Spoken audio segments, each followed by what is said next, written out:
नमस्कार, MB news म्हणजे महाराष्ट्रातील बातमीपत्रामध्ये आपले स्वागत आहे। बातमी बघण्यापूर्वी आमच्या चॅनलला लाईक आणि सबस्क्राइब करायला विसरू नका। तर बघूया आजची विशेष बातमी।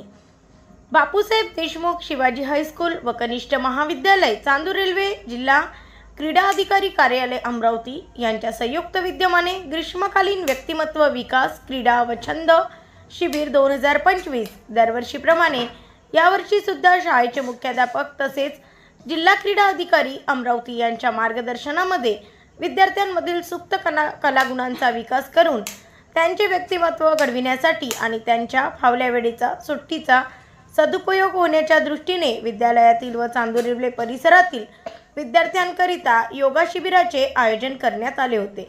शहरातील सुनंदा नारायण सोनोने यांनी योगाचे प्रशिक्षण दिले असता 28 एप्रिल 2025 ला सौ किरण सोनोने प्रवीण सोनोने यांचा मुलगा वैदिक यांचा 5वा वाढदिवस व या योगा शिबिरात नारायण सोनोने सौ सुनंदा सोनोने यांनी वैदिक यांचा 5वा वाढदिवस मोठ्या उत्साहाने साजरा करण्यात आला। यावेळी बापूसाहेब देशमुख शिवाजी हायस्कूलचे शिक्षक व शिक्षिका कर्मचारी यांनी वैदिकला शुभेच्छा देऊन वाढदिवस साजरा करण्यात आला। ब्युरो रिपोर्ट एमबी न्यूज महाराष्ट्रातील बातमीपत्र चांदूर रेल्वे अमरावती।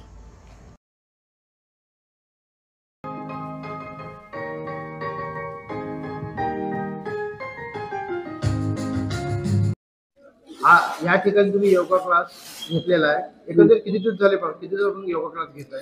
मी 2009 पासून इथे कन्या शाळेमध्ये योगाचे क्लासेस म्हणजे उन्हाळी शिबिर असले की 10 दिवसाचा मी इथे घेत असते क्लास। आणि प्रथम हा क्लास आणि दिवसभर नंतर याचे आणखी क्लासेस असतात। आणि इथे म्हणजे शिस्तबद्ध सगळं काम असते आणि त्याच्यामुळे मी दरवर्षी आता मला 15-16 वर्ष झाली ते मी योगाचे क्लासेस मला आमंत्रित करतात सर। तर आणि मुलं पण इथले बाहेरगावचे नाही येऊ शकत पण इथलेच मुलं इथे योगाला हजर राहतात। सकाळी 6:30ला 6:30ला सुरू होते आणि 7:30ला संपते। एकंदरीत किती दिवसाचं शिबिर होतं? हे 10 दिवसाचं असते। या वेळेला थोडं लेट झालं काही कारणास्तव सर सांगत होते तर या वेळेला 5 दिवसाचं आहे ना सर, 5 दिवसाचं झालं। तुम्ही यापूर्वी सुद्धा अनेक शिबिर राबवले आहे का? हो खूप, म्हणजे पूर्ण तालुक्यामध्ये पूर्ण तालुका चांदूर रेल्वे तालुक्यामध्ये 2009 पासूनच मी पूर्ण तालुका महिला प्रभारी म्हणून कार्यरत आहे। पतंजलीचे स्वामी रामदेवा जे हरिद्वार द्वारा संचालित जे आहे पतंजली ते चांदूर रेल्वे येथे। तर मी 2009 पासूनच पूर्ण तालुका मध्ये म्हणजे गावागावात जाऊन शिबिर घेतलेले आहे। तुम्ही पदवी प्राप्त आहे का मग हरिद्वार येथील रामजी बाबा ते तुम्हाला पदवी वगैरे प्राप्त आहे का मग हरिद्वारवरून? हो हो हो संपूर्ण। केव्हा प्राप्त झाली? मला पदवी प्राप्त म्हणजे 2010 मध्ये। आणि स्वामी रामदेवाची भेट होऊन त्यांनी माळ वगैरे आणि माझ्या कार्याची खूप दखल पण घेतलेली आहे। त्याचा व्हिडिओ पण आहे माझ्याजवळ। हरिद्वारला दखल पण घेतलेली आहे। आणि तुम्ही काय जनतेला संदेश करणार? जनतेला हा संदेश देईल की कारण कोरोना सारखे असे जे आजार आहे तर त्यामुळे सर्वांनी योग प्राणायाम करायला पाहिजे। म्हणजे आपणच आपला डॉक्टर व्हायला पाहिजे असं माझं मत आहे। कारण आपलं शरीर जे आपल्याला जे सांगते ना पूर्व सूचना देते शरीर, आपण त्याकडे दुर्लक्ष करतो आणि मग दवाखान्यामध्ये धाव घेतो शेवटी अगदी। आणि अतोनात पैसा खर्च होऊनही आपला जीव वाचेलच याची काही गॅरंटी नसते। तर सर्वांनी योग प्राणायाम करायलाच पाहिजे कारण आज ती जास्त जरूरत आहे। हो काळाची गरज आहे। आणि तुम्ही गत किती वर्षापासून योगाचे क्लासेस घेत आहे? योगाचे क्लासेस 2009 पासूनच घेत आहे। आणि इथे चांदूरमध्ये पण गणेश मंदिर मध्ये विठ्ठल मंदिर मध्ये आणि माझ्या कॉलनीमध्ये जिथे जिथे आता प्लेग्राऊंड झाले त्या ठिकाणी मी क्लासेस घेऊन देते सर्वांना। बाहेरगावी सुद्धा जाते ना, बाहेरगावी सुद्धा जाते आणि तिथे योग शिक्षक तयार करते आणि त्यांना तिथे क्लासेस चालवायला लावते मग। आणि मी इथे घेते पुन्हा, म्हणजे हे सत्र सुरूच राहते। जिथे जागा मिळाली, हॉल मिळाला पावसाळ्यामध्ये, तिथे सुद्धा आमचं हे सुरू राहते सत्र. एकंदरीत किती विद्यार्थी होते आज योगा सत्राला याच्यामध्ये आता शाळेमध्ये? 50 विद्यार्थी, 50-60, कारण खूप सकाळची वेळ असते मुलांना उठायला आणि परीक्षा झाल्यानंतर मुलांना थोडं आराम हवा असतो, तरी पण मुलं 6:30ला तयार राहतात. आता जे उपस्थित मुलं आहे ना, तेवढे मुलं 6:30ला राहते. बरोबर. एखादा अनुभव सांगाल का, म्हणजे तुमच्या म्हणजे योगा करून ते व्यवस्थित झाले म्हणून? अरे खूप सारे अनुभव आहे, सांगायचे तरी किती सांगायचे, खूपच अनुभव आहे. मोठ्यातले मोठे ज्यांना मिरगी येत होती, फिट्स येत होती, सोनगावचे आहे ते, तर त्यांना 8-8 वेळा दिवसातून मिरगी येऊन ते पडायचे. आणि तिथे माझं शिबिर मला वाटते 2011 मध्ये झालं. तर त्यांनी हा भ्रामरी, उद्गीत प्राणायाम, भ्रामरी आणि मेधावटी त्यांना तेव्हा सांगितल्या होत्या, तर त्यांना पूर्णपणे फायदा झाला. आता म्हणजे त्यांचं पुन्हा लग्न व्हायचंच होतं, त्याच्या आधी एवढी मिरगीची म्हणजे त्यांना होती.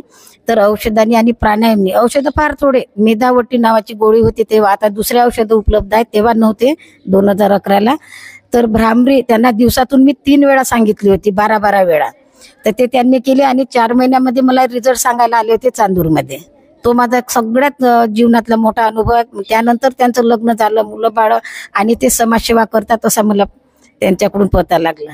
तर मला ते सगळ्यात छान वाटते की मिरगीसारखा हा आजार जो आहे हा कुठेच बसत नाही, आणि तो योग प्राणायामनी आणि आयुर्वेदिक थोडेसे औषधांनी बरा झाला. यासारखं दुसरं मला म्हणजे हे वाटत नाही की आणखी कोणतं, म्हणजे एवढा मोठा रोग जर बरा होते तर बाकीचे रोगाचं काय. तर अशा प्रकारे आणि खूप सारे अनुभव आहेत असे, म्हणजे हृदयाचं जर कोणाला विकार असला, हृदय कमजोर आहे किंवा काही किडनीचं, तर असे खूप सारे अनुभव आहे लोकांचे. ते त्यांच्याच तोंडून ऐकायला ठीक राहील, मी सांगितल्याने एवढं नाही. पण ज्यांना बरं वाटते लगेच आणि योगामध्ये आल्यानंतर 3 किंवा 4 दिवसामध्येच तुम्हाला फरक जाणवते. 3 ते 4 दिवसामध्ये वजन कमी किंवा वजन वाढवणे, गॅसेस, ऍसिडिटी, भयंकर किती ऍसिडिटी असू द्या, 4थ्या दिवशी तुम्हाला आराम होते. आणि आमच्या विठ्ठल मंदिराकडल्या महिला आणि माझ्या घराकडल्या, तर त्यांचे अनुभव आहे, माझे नाही. मला तर कोणताच आजार नाही, त्याच्यामुळे मी काही एवढं सांगू नाही शकत. पण जे माझ्या योगामध्ये येतात त्यांना पूर्ण हा फायदा होतो आणि ते सांगतात पण मला. तुमचं नाव काय पूर्ण? माझं नाव सुनंदा नारायणराव सोनोने, चांदूर रेल्वे आणि सूर्योदय कॉलनी. सुनंदा नारायणराव सोनोने, चांदूर रेल्वे, सूर्योदय कॉलनी, जिल्हा अमरावती.